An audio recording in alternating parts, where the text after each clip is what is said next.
Hey guys, today we have Weber and he is fresher, he specialized in Java, Spring Boot and microservices. And guys, those who want to give same free mock interview, please fill out the form below in the description. So now let's get started. Hey, hello Weber, how are you? I'm good. How about you? Yes, I'm also good. Shall we start? Yeah. First- Okay, so So, Weber, can you please introduce yourself and your recent project in brief? good evening. I'm Vaibhav. I'm specializing in backend.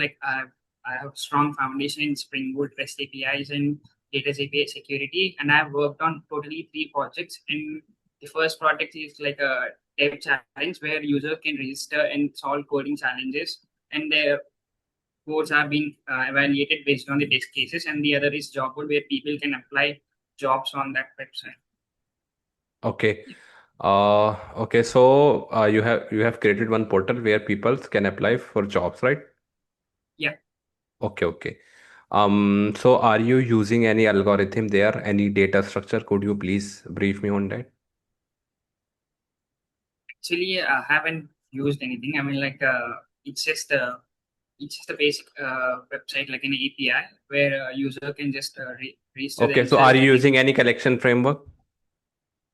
Yeah, we are using like a list and Array list, linked list, or which list?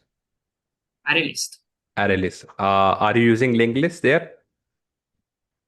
No, actually, I mean the reason I'm using array list is like we are whenever we want to get the list of jobs, Mm-hmm. at that time we are using the array list. Okay, okay. What's the difference between linked list and array list and their use cases? So basically, linked list and array list both are the implements this list, but the Mm-hmm. difference is in the linked list we will store the next point Mm-hmm. next node address, but in the Mm-hmm. array list we don't. Okay, got it. And when it comes to linked list, we also have these methods like add first, add last, like get Mm-hmm. first, get last. Okay. So can you tell me what are the advantages and disadvantages of using Java for enterprise level development? So basically, Java is like an as you, as everybody that knows, it is a platform independent language. Mm-hmm. Platform independent because whenever we compile the code, it will give a bytecode, and we can run it on irrespective of the OS we are in. And Mm-hmm. it is also used in the e-commerce websites like Amazon and everything. Mm-hmm. Okay, got it. Uh, do you know is Java perfectly or purely object oriented or partially object oriented? Uh, it is partially, I mean, like it is object oriented, but when it comes to stuff like encapsulation, it is Mm-hmm. partially object oriented because it's for example, in encapsulation, we have private getters and private methods, right? Mm-hmm. But we are accessing them and setting them using the public getters and setters. But there is a what is the use of encapsulation? We can if we can just access them through public getters and Mm-hmm. setters, right? So in order to implement them, we need to have some business rules. If if a condition passes, then only we can set or get like that. Okay. Question is how this due to this public getter setters and our Java is partially object oriented. Just I'm very curious to know. Sorry. Okay, I didn't get your answer. How Java is, I mean, why Java is partially object oriented? Please, can you re-explain? I think I did. Hmm? You want to explain again? Sorry? Can you hear me? Yeah, yeah, I can hear you. Yeah, I mean, I'm having some disturbances when I'm listening to your voice. Okay, okay.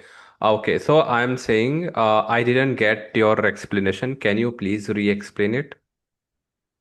Why Java is Regarding what? partially object oriented programming language? So, I mean, I don't think I have an answer for that. Okay, okay, got it.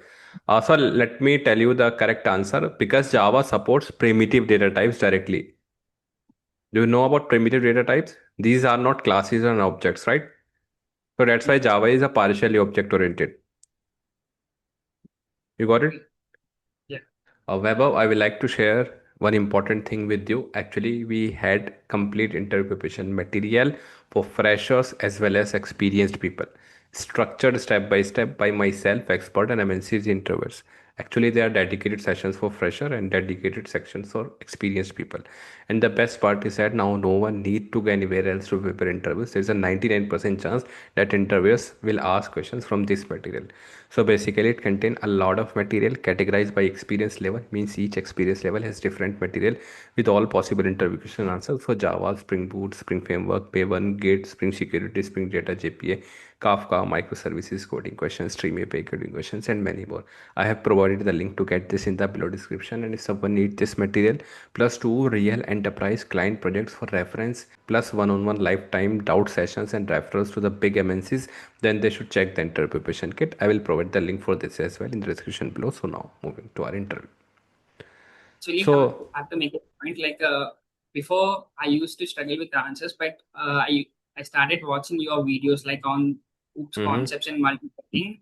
Then okay, I started to know like, okay, these kind of questions might be asked in interviews, and it actually helped me a lot. I have to thank you in person, to be okay, honest, for okay, that. yeah. Thank you, Weber.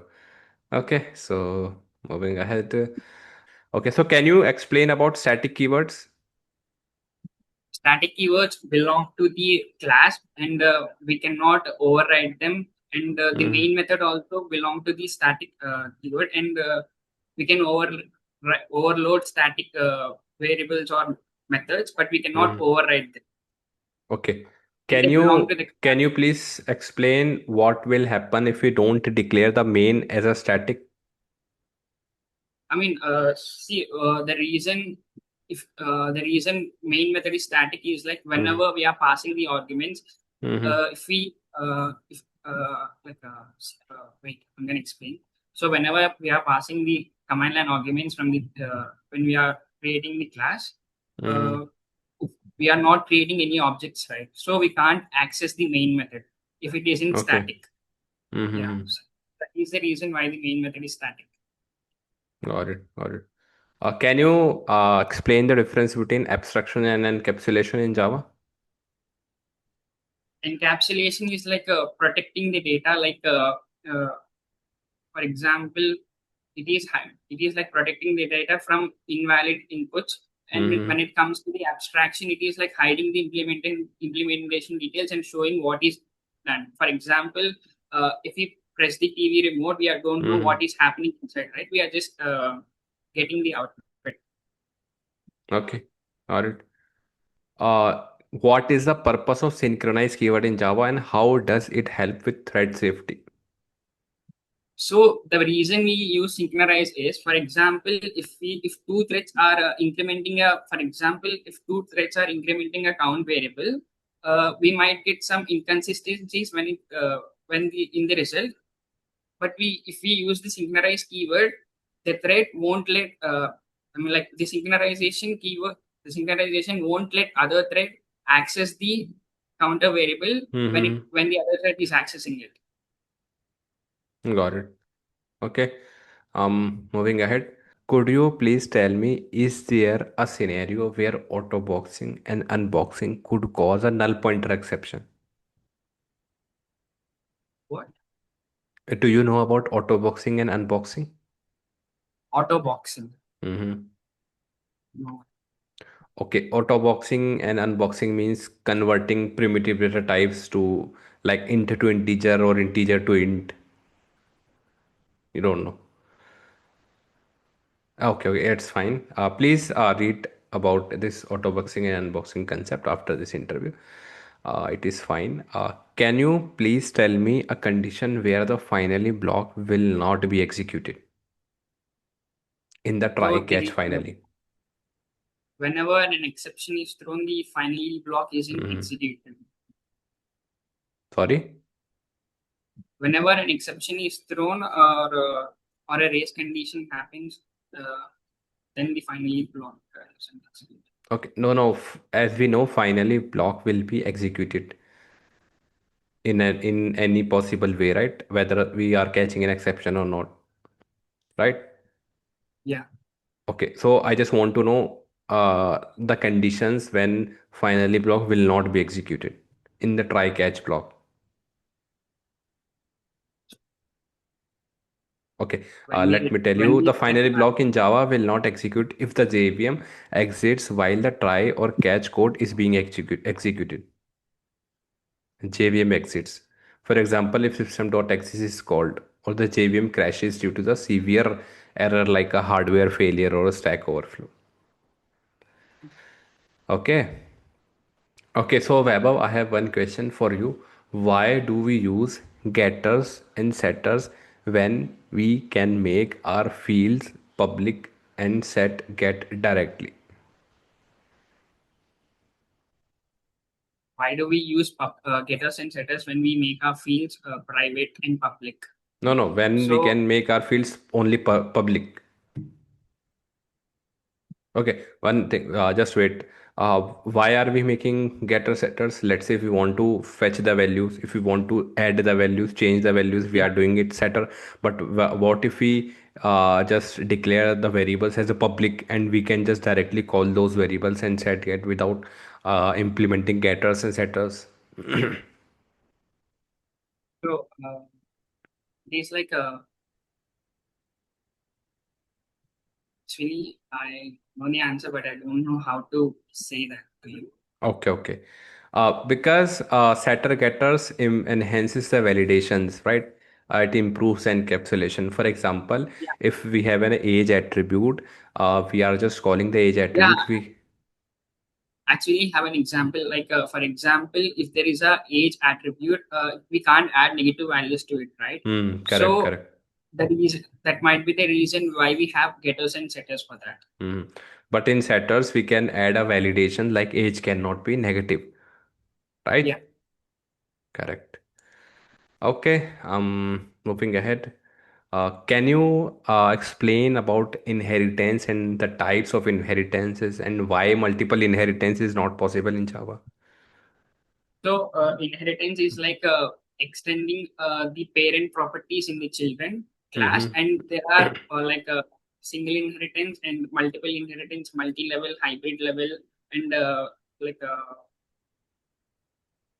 that kind of inheritance. And the reason why multiple inheritance isn't possible is because so whenever we are extending two classes, if Mm-hmm. two classes either have the same method or same variables, the class that is extending doesn't know what to take. I mean, like, Mm-hmm. and this is called a diamond problem. Okay. So that is the reason why we can't, why the multiple inheritance isn't possible in classes. Mm-hmm. Got it. And the interfaces solve this diamond problem, Yeah, right? interfaces, all this like, so when we are creating methods, we are not implementing the code, implementing the methods, right? So Mm-hmm. the method, so the class that is implementing those interfaces will actually implement those methods.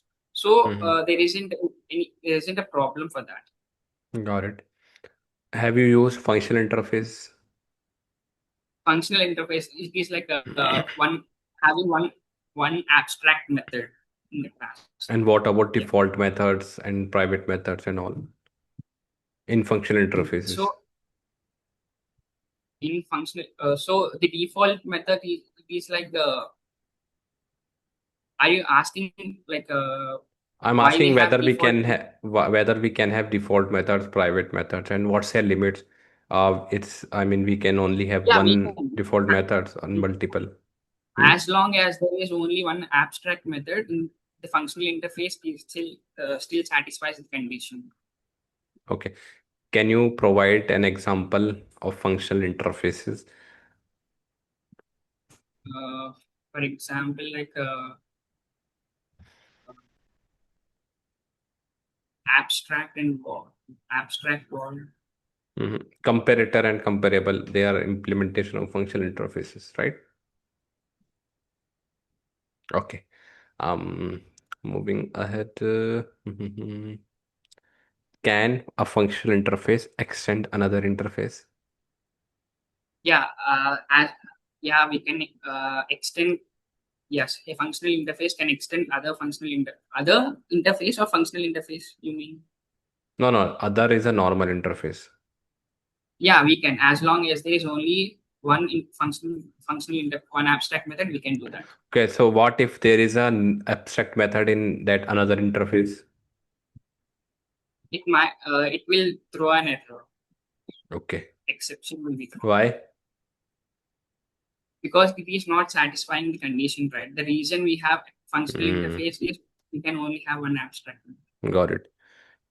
Okay, got it. So, can you please tell me about some new Java 8 features?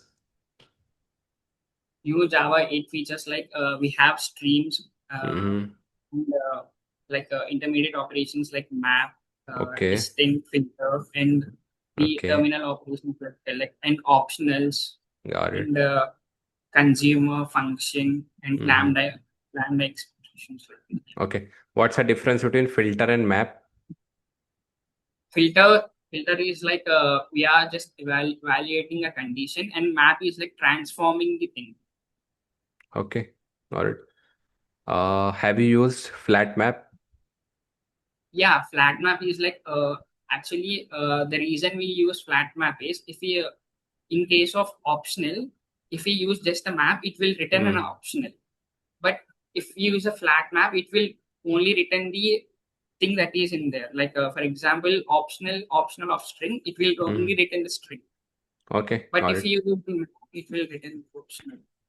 Okay, got it. So, can you please explain the internal working of HashMap and how the internal working changed after Java 8? Yeah, so the internal working of hash map is like, so whenever we will hash code, we will get a hash value of the key, and Mm-hmm. we will we will do the modulo of the number of keys in there, like, and we will get a value, right? And we can Mm-hmm. store it. And if there are duplicate values, we will change them. So Okay.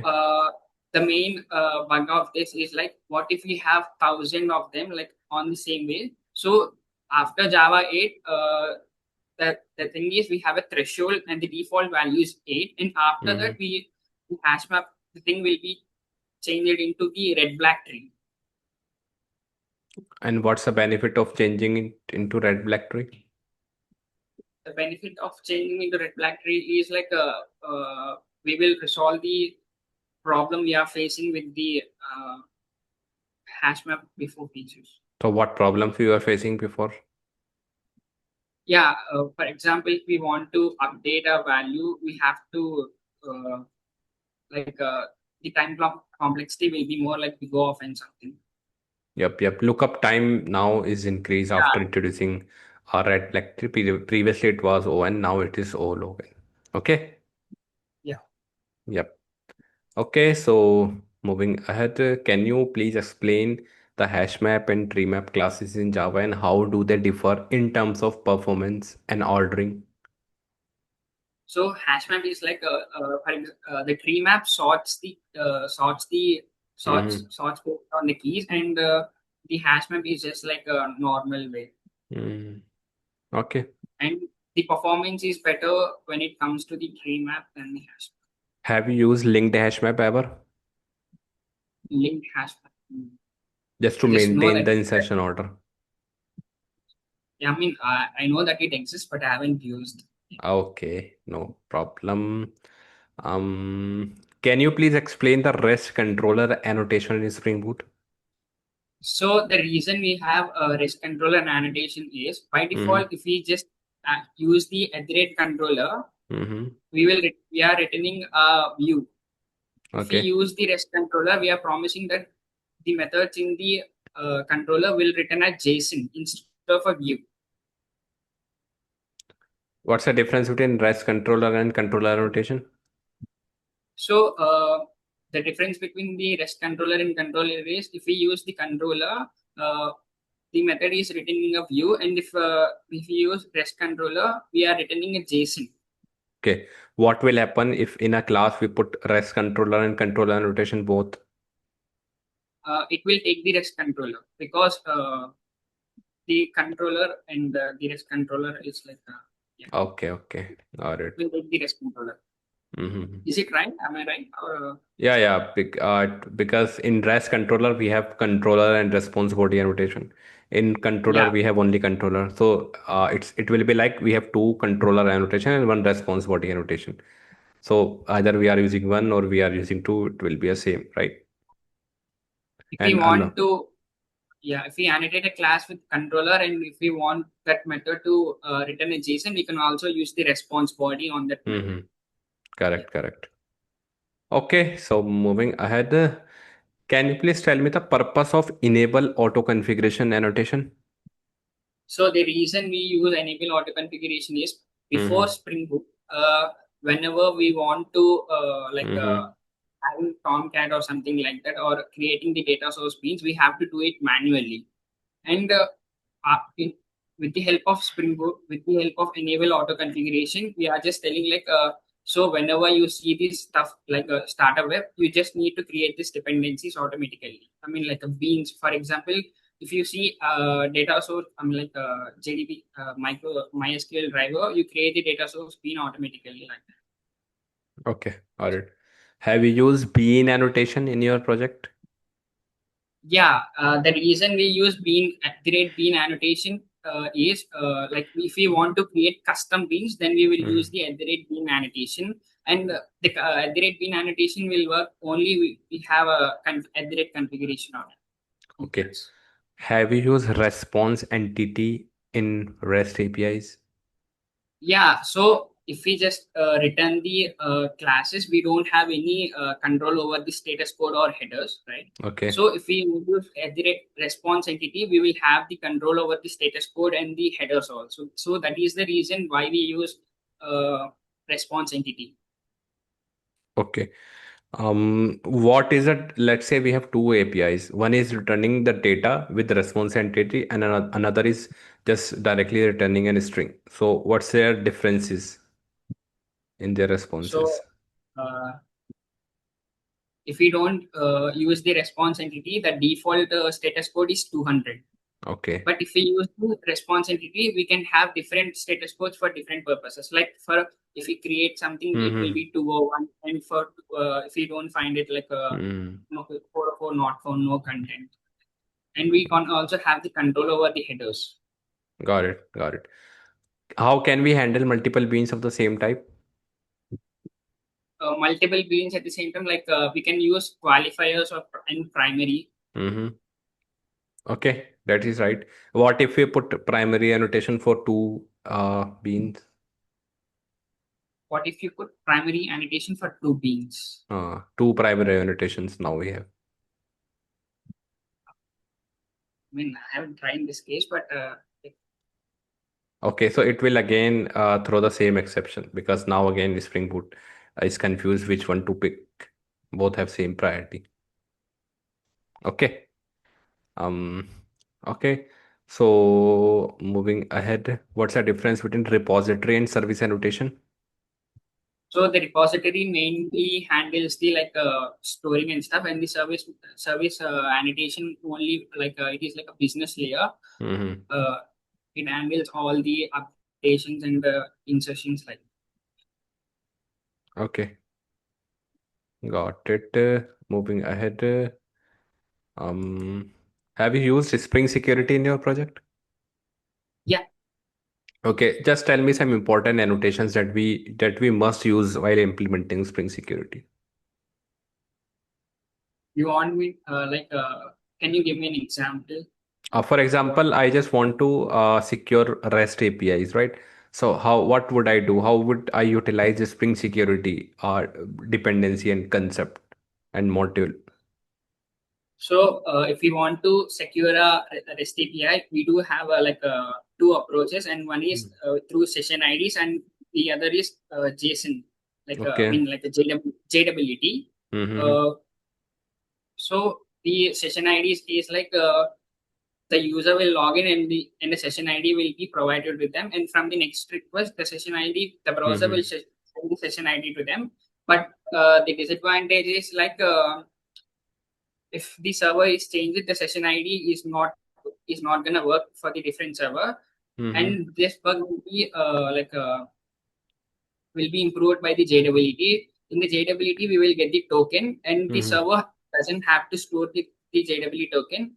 And the Okay. JWT is like has a three fields. It is like header, payload, and signature. And we can also have some things like security filter change, and we can like so whenever a user is logging for the first time or has to register a Mm-hmm. user, we can use the request matches, and we can also use the permit all, deny all. And if we want to limit a particular role on a single method, we can use the pre-authorize. Mm-hmm. Okay, got it. Why do we use pre-authorized annotation? What's the main purpose? So the main purpose is, for example, if we want to delete a comment on Mm-hmm. Instagram, the user the, the user can only delete that comment, right? Who put it. So Okay. we can use a great pre-authorize, and if the Mm-hmm. role of the user is user, then only that method will be run. Okay, If it doesn't, got it, got it.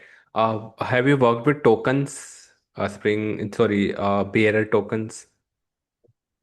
bearer tokens. Yeah. Okay, so what's a combination of bearer tokens? I mean, can you tell me the parts that consist, the components that consist bearer tokens? So it is like a header, payload, and the signature. Yeah, yeah, like it contains a secret key, it contains a Yeah, username and security, password, right? And some password, and everything. headers, expiry time and all, Yeah. So right? yeah, we will have the like set issue date, expiration, and Mm-hmm. the who we signed with, Got it, and the got it. algorithm we use it to sign the secret key. Mm-hmm. Okay. Um, got it. Moving ahead. Just tell me some important Spring Boot starters. Like we have Spring Boot starter web, and Mm-hmm. Okay, we let's say have if you want to work on REST APIs only, so what starters are must mandatory? we do need to have starter web for sure, Mm-hmm. because all the stuff is in like the embedded services, and Mm-hmm. the other is like I don't know the Okay, I what's a don't default? What's a default server? Tomcat. Tomcat. And what are other server options we have? We have a Jetty and Undertow. We use Jetty for WebSockets, and the Undertow is like for designed by the Red Hat, I guess. Yeah. Okay, got it. And let's say if you have created one a project, now you want to host it in a so that real people, real audience can see. So how would you do that? Actually, have a bit dispensers. Can you repeat the question Okay, again? okay. Let's say you have created one project. Okay, now you want to go live with that project. You want that now real audience should see this project. So basically, you just want to host it. So how would you do that? Um, we can use like a Docker for that to create an image, and we Okay. can post it on GitHub. Mm-hmm. And through that, we can choose some free trial deploy managers like Railway or something. I haven't Mm, deployed anything, so okay, okay. that's why I want to Heroku be app and AWS. We can also deploy it AWS, GCP, Azure. Okay, got it. Um, moving ahead. 1 second. So have you worked on SQL queries? Do you have experience? SQL. SQL queries. Yeah. Okay. So can you tell me how MySQL is different from other relational databases? Then MySQL is different other than the other SQL, other relational databases. Like MySQL uh, is user friendly. I mean, like Mm-hmm. the the statements in the MySQL language is it is like it is easy to remember, and it is easy to implement. Like Okay, got it.